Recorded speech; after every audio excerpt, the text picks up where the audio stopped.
러시아 판치르를 누르고 유명세를 탄 대한민국 K30 비오복합 비오2로 미국 시장을 뚫을 수 있을까? 지난 2020년 9월 22일 오랜 시간을 끌어왔던 인도와 하나 디펜스 사이의 K30 비오복합 계약이 끝내 취소되고 말았다는 기사가 올라오고야 말았습니다. 그리고 이날로부터 정확하게 3달이 지난 2020년 12월 20일 미국의 국방 전문 매체 내셔널 인터레스트는 비오복합이 왜 우수한 무기 체계인지를 설명하고 미국의 단거리 대공 방어 체계 M-SHORAD에 도전하고 있는 비오2에 대해서도 상세한 설명을 하고 있는 기사를 싣고 있습니다. 사실 인도 정부로부터 독점 공급자로 지정되었던 하나 디펜스의 비오복합이 우여곡절 끝에 인도에 상륙하지 못한 데는 러시아 정부의 압력이 가장 큰 원인으로 작용했습니다. KKMD 130화 인도의 비오복합 구매에 강짜를 놓는 러시아와 이에 대한 해외 네티즌들의 반응 편에서 이미 소개해드렸던 대로 자국이 자랑하는 대공자주포인 퉁구스카와 판치르가 비오복합과의 경쟁에서 탈락하자 러시아는 심기가 몹시 불편했습니다. 이에 러시아 정부는 비오복합의 선정 과정이 공정하지 못했다는 말도 안 되는 어깃장을 놓기 시작했고 여기에 그 유명한 인도의 국방과학연구소 DRDO가 밥숟가락을 살짝 얹으면서 상황이 꼬이기 시작했죠. 결국 러시아의 눈치를 보지 않을 수 없었던 인도는 비오복합과의 계약을 취소하고 인도 국내에서 자체적으로 개발하겠다는 발표를 하게 됩니다. 일부 전문가들은 인도가 러시아 판치르가 아닌 비오복합을 선택했던 그만한 이유가 있었기 때문에 인도 내에서 자체 개발을 하더라도 어떤 식으로든 하나 디펜스와 연계하여 개발하지 않겠느냐는 추측들을 하고 있습니다. 게다가 K9 자주포가 인도 국내에서 이미 생산되고 있기 때문에 K9 자주포의 차체를 이용한 대공 자주포의 개발 가능성도 높게 점치고 있죠. 내셔널 인터레스트의 기사를 번역하기에 앞서 러시아의 판치르를 누르고 비오복합이 세계적인 명성을 얻는 계기가 되었던 인도의 차세대 대공포 사업에 대한 이야기를 잠시 해볼까 합니다. 인도 육군은 구소련 시절에 만들어진 대공포 GSU-23 실카 395문과 함께 노후화가 심각하게 진행된 40mm 보포스 대공포 1920문을 대체하기 위해 차세대 대공포 사업을 개시하였습니다.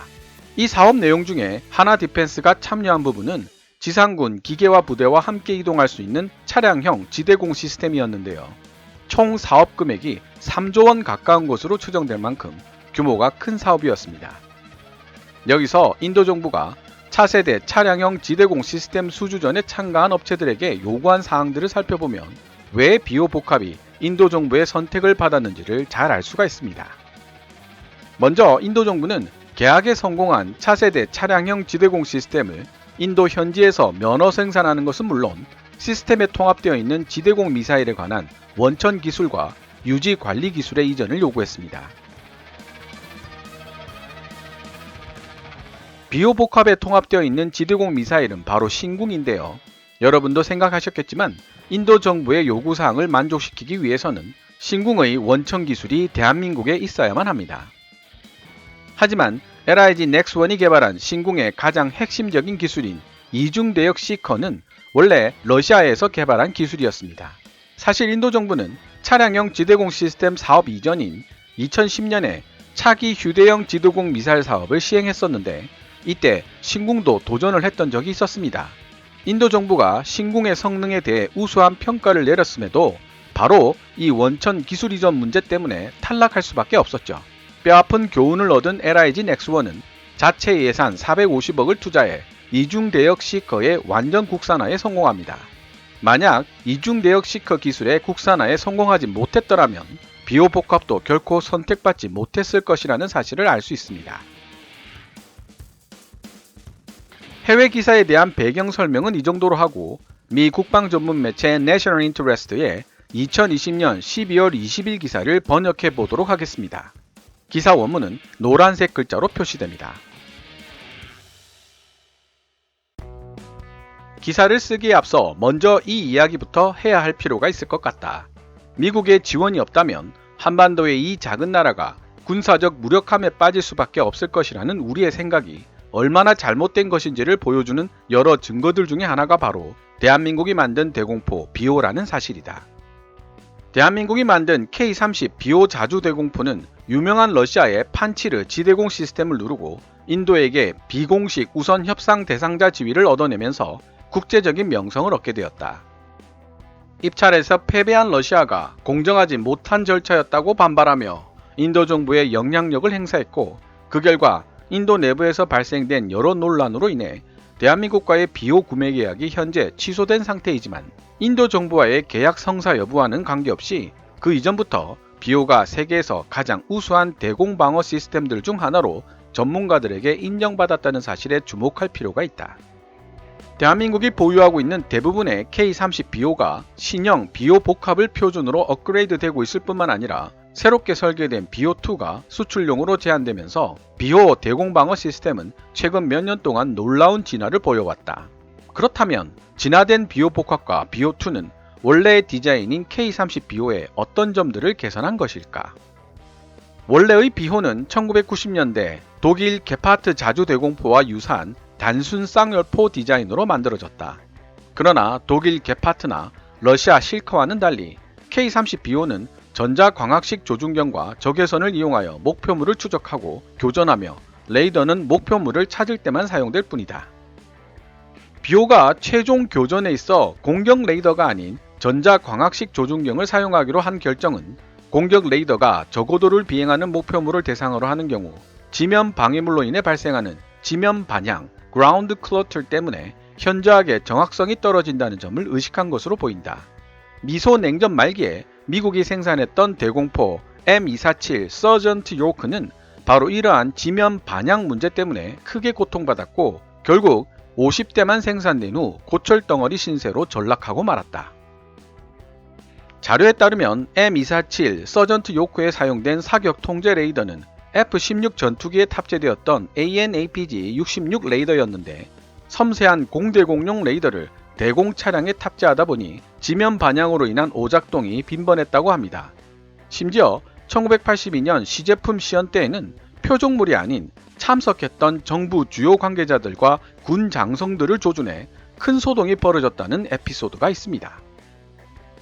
아마도 대한민국의 비오 개발자들은 목표물을 추적하고 교전하는데 전자광학식 조준경을 사용함으로써 이러한 문제들을 피하려고 했을 것이다. 인도 수주전에서 비호와 경쟁했던 러시아의 퉁구스크와 판치르 시스템의 경우 목표물 추적과 교전에 전자광학식 조준경 외에 레이더도 함께 활용한다는 점에서 비호와 차이가 있다.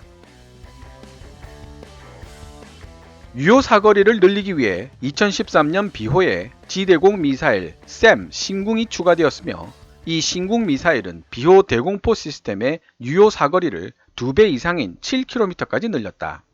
대공포와 미사일이 혼합된 새로운 시스템 구성은 비호 복합 하이브리드 비호라고 불리며 2015년 대한민국 육군에 의해 주문되었다. 이 비호 복합이 바로 인도에서 펼쳐졌던 러시아 대공 시스템 퉁구스카와 판치르와의 경쟁에서 승리했던 모델이었다. 하지만 비오를 만들고 있는 제조업체인 하나 디펜스 시스템은 보다 더 많은 계약이 성사되기를 희망하고 있다. 비오 복합의 후속 모델인 비오2는 보다 더 모듈화된 설계를 채택하고 있어 운용국의 요구사항에 따라서 기관포, 미사일 탑재 여부와 종류를 선택하는 것이 가능하다. 비오2는 3차원 레이더, 전자광학식 조준경 및 부가적인 추적 레이더를 탑재할 수 있는 모듈식 포탑을 중심으로 하고 있다. 마케팅 자료에서도 알 수 있듯이 비오2의 추적 레이더는 로켓, 곡사포, 박격포 등의 투사체 요격을 뜻하는 Counter Rocket Artillery and Mortar CRAM을 위한 것으로 보이며 너무 작거나 속도가 빨라 전자광학식 센서로 포착할 수 없는 비유도 발사체에 대한 대책으로 생각할 수도 있다. 비오2에 사용되는 모든 센서와 탑재 장비는 모듈식으로 제작되기 때문에 수행해야 할 임무의 종류에 따라 다양한 구성이 가능하다. 이러한 모듈식 탑재 장비에는 레이더 또는 전자광학식 조준경 전용 포탑도 포함된다. BO2의 신형 포탑은 다양한 종류의 포를 수용할 수 있도록 설계된 것으로 보인다.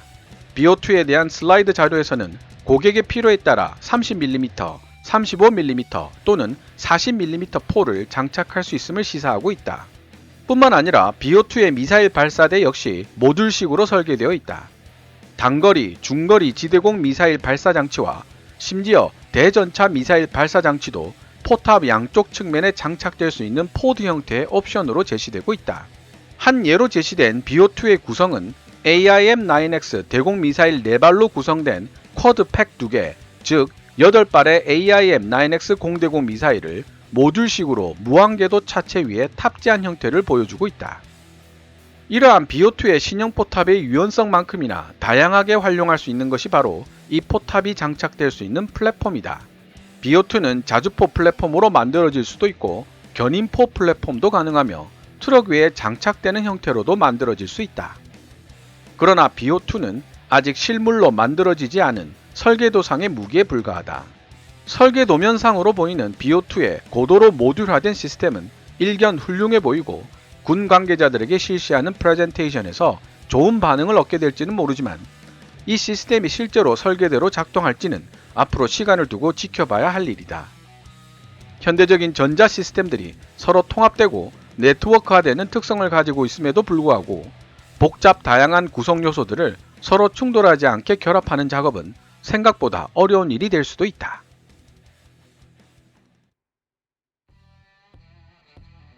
지금까지 미 국방 전문 매체 National Interest가 2020년 12월 20일 게재한 비오복합 및 BO2에 대한 기사를 번역해 보았습니다. 기사 머릿부분에 비오복합을 미국의 지원이 없다면 한반도의 이 작은 나라가 군사적 무력함에 빠질 수밖에 없을 것이라는 우리의 생각이 얼마나 잘못된 것인지를 보여주는 여러 증거들 중에 하나라고 소개하는 부분에서 개인적으로는 자부심을 느꼈는데요. 미국의 대표적인 국방 매체에서 이런 시각의 기사가 나온다는 것 자체가 대한민국의 국방력이 세계에서 어느 정도의 위치를 차지하고 있는지를 객관적으로 보여준다는 생각이 들었기 때문입니다. 이렇게 분석하고 토의할 수 있는 자국 무기 체계를 가지지 못한 나라의 밀리터리 매니아들에게는 정말 부럽기 짝이 없는 상황이 되겠죠. 사실 이 해외 기사는 인도의 차기 차량형 지대공 시스템 수주전에서 비오복합이 어떻게 러시아의 쟁쟁한 경쟁자들을 이길 수 있었는지에 대한 이야기는 하고 있지 않습니다. 그래서 혹시 궁금해하시는 시청자 여러분들이 있을지 몰라 제가 따로 자료를 모아서 조사를 해봤는데요.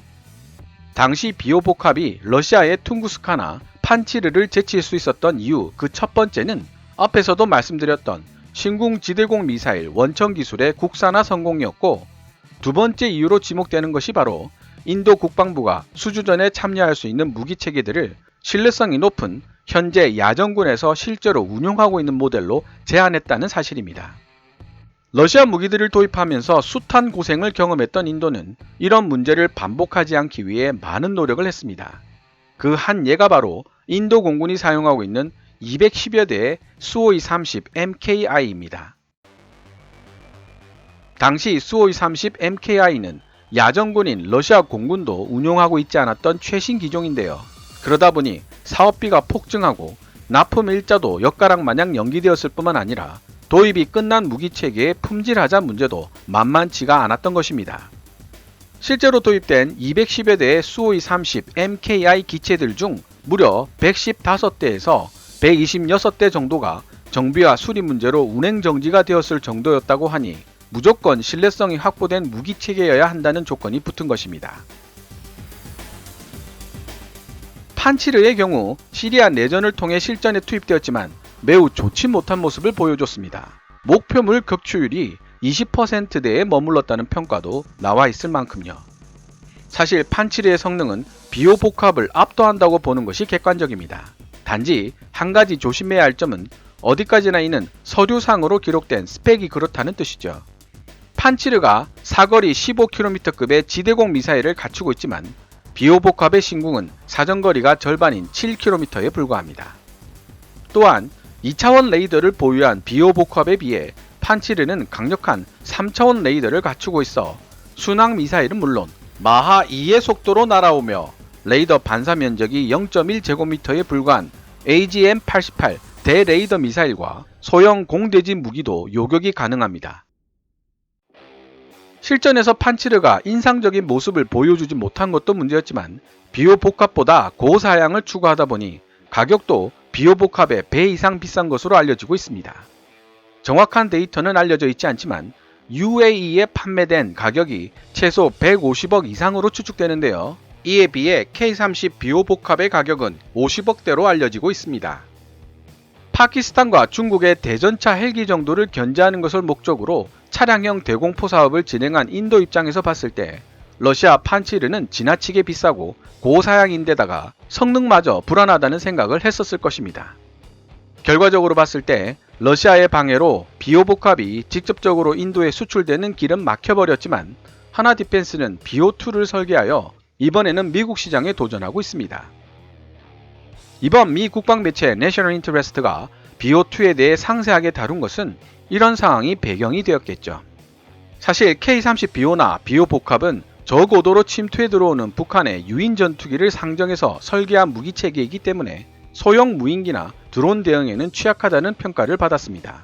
가격이 1억인 신궁을 소형 무인기나 드론에 사용하는 것은 가성비가 무척 떨어지는 일이기도 하고요. 그래서 육군이 시작한 것이 바로 신형 차륜형 대공포 AAGW 사업이었습니다. 차륜형 대공포는 시스템 도입 가격 상승의 주요한 원인이 되는 고성능 레이더를 배제하고 대신 우리 군이 지니고 있는 모든 방공 탐지 자산을 하나의 네트워크로 통합시키는 방공 자동화 시스템 C2A를 도입해 생산 가격을 비오복합 50억 원의 절반에 불과한 25억 이하로 대폭 낮출 수 있었습니다. 적의 공격으로 인해 네트워크 연결이 끊어지는 경우를 대비해 차륜형 대공포에는 전자광학식 조준경이 장착되어 있는데요.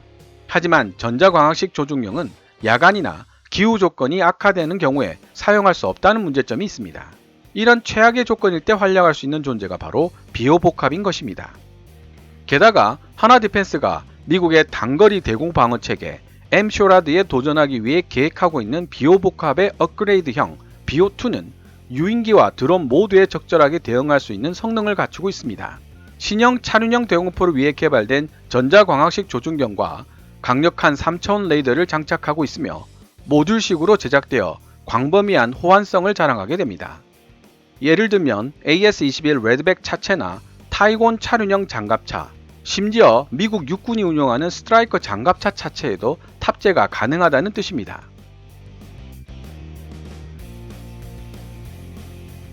특히 비오2는 드론에 대한 파괴력을 높이기 위해 풍산에서 새롭게 개발한 공중폭발탄 AHE-AD 탄을 장착하게 될 예정인데요. 비오2나 차륜형 대공포 모두 기본탄으로 고폭 소위탄을 사용하게 됩니다. 명중되면서 불타는 고폭 소위탄을 사용하면 무인기나 드론의 연료 탱크 등의 추가적인 폭발을 일으킬 수 있죠. 이러한 기본탄 이외에 소형 무인기나 드론의 대량 공세를 저지하기 위해 개발된 것이 바로 공중폭발탄 AHE-AD 탄입니다. Advanced Heat Efficiency and Destruction AHE-AD라고 불리는 이 포탄은 표적 전방 5에서 10m 거리에서 폭발해 60에서 150개의 텅스텐 탄자를 매우 좁은 각도로 발사하는 포탄입니다. 넓은 방향으로 확산했던 기존의 파편탄에 비해 전면에서 좁은 방향으로 파편이 모이기 때문에 적기의 위치만 정확하게 파악했다면 드론에 대한 단발 파괴력은 훨씬 더 높아지게 되는 것입니다. 육군도 차기 차륜형 대공포 사업이 종료되고 나면 중장기적인 플랜을 가지고 비오2 개발을 지원할 계획이라고 합니다. 내셔널 인터레스트도 기사에서 지적하고 있듯이 비오2는 아직 설계 도면 위에서만 존재하는 무기체계이기에 실제로 개발이 되기 위해서는 충분한 인력과 자본 그리고 시간이 투자되어야만 하겠죠. 시행착오도 물론 겪을 것이고요. 그래서 남아있는 시간으로 볼 때 미국의 단거리 대공방어 체계 M-SHORAD에 도전하기에는 조금 무리수가 따를 것으로 보이기는 하지만 하나 디펜스가 더 먼 미래를 보는 시야를 가지고 포기하지 않았으면 하는 바람이 있습니다. 오늘 KKMD에서 준비한 내용은 여기까지입니다. 좋아요와 구독 그리고 광고 시청은 제작자에게 큰 힘이 됩니다. KKMD 유료 커뮤니티 채널 멤버로 가입해 주시면 조금 더 빠른 영상 시청이 가능하고 영상 제작 후원도 하실 수 있습니다. 지금까지 시청해 주셔서 감사합니다. Kevin's Military Channel KKMD